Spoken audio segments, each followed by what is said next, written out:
আসসালামু আলাইকুম। আমার বলার কোনো ভাষা নেই, কিভাবে শুরু করব সেটা বুঝতে পারছি না। আমার মতো সারা দেশের লোক আজকে হতবাক। এরকম একটা কাণ্ড হতে পারে আমরা কেউ কল্পনা করিনি, কারো ধারণার মধ্যে ছিল না। কিন্তু এই অবিশ্বাস্য জিনিস আমাদেরকে হঠাৎ করে গ্রহণ করতে হয়েছে। মাইলস্টোন স্কুল অ্যান্ড কলেজের যে দুর্ঘটনা, প্রশিক্ষণ বিমান বিধ্বস্ত হয়ে এই কচি শিশুদের উপরে ঝাঁপিয়ে পড়ল, আগুনে পুড়ে মরল। মা বাপদের আমরা কি জবাব দেব? কি বলবো তাদেরকে? আমরা নিজেদেরকে তো জবাব দিতে পারছি না।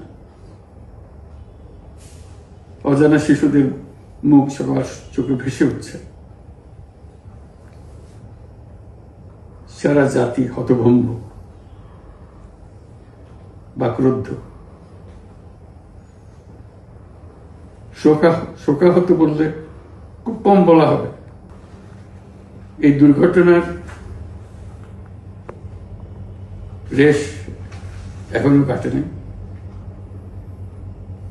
এখনো লাশ আসছে হাসপাতালে, এখনো হাসপাতালে মারা যাচ্ছে। মা বাবা এখনো খোঁজ নিচ্ছে আমার সন্তান কোথায়, তাকে আর কোনোদিন চেনা যাবে কিনা।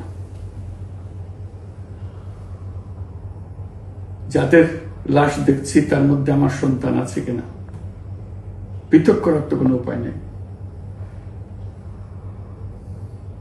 এরা আমাদের সবারই সন্তান,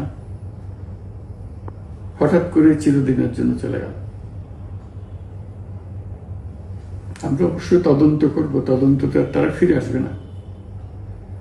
আমরা চিকিৎসার ব্যবস্থা করছি, সবাই ঝাঁপিয়ে পড়েছে। সকল হাসপাতাল, সকল মানুষ ছুটে আসছে।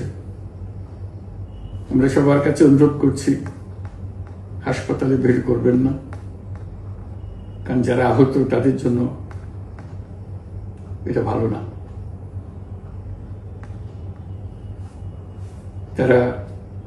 তাদের শরীরে রোগ প্রতিরোধের শক্তি নেই।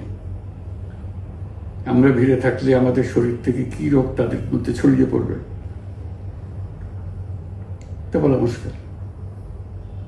কাজে দূরে থেকে দোয়া করেন সবাই। আমরা বাবা মা আত্মীয় স্বজন সবার কাছে আমাদের সহানুভূতি জানাচ্ছি। বাংলাদেশের যত সন্তান আছে সবাই আপনাদের সন্তান। আমরা নিজেদের মনকে সান্ত্বনা দেওয়ার চেষ্টা করুন। আমরা সবাই নিজেদের মনে সান্ত্বনা দিচ্ছি, কিন্তু আপনাদের সান্ত্বনা বিরাট ব্যাপার।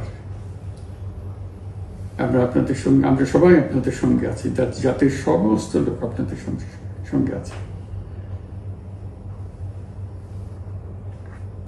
আমরা তাদের জন্য শোক দিবস ঘোষণা করেছি। আগামীকাল শোক দিবস। আমরা সবাই মিলে তাদের কথা স্মরণ করব, তাদের আত্মার শান্তি কামনা করব। আজকে থেকে সবাই তাদের আত্মার জন্য, তাদের রুহের জন্য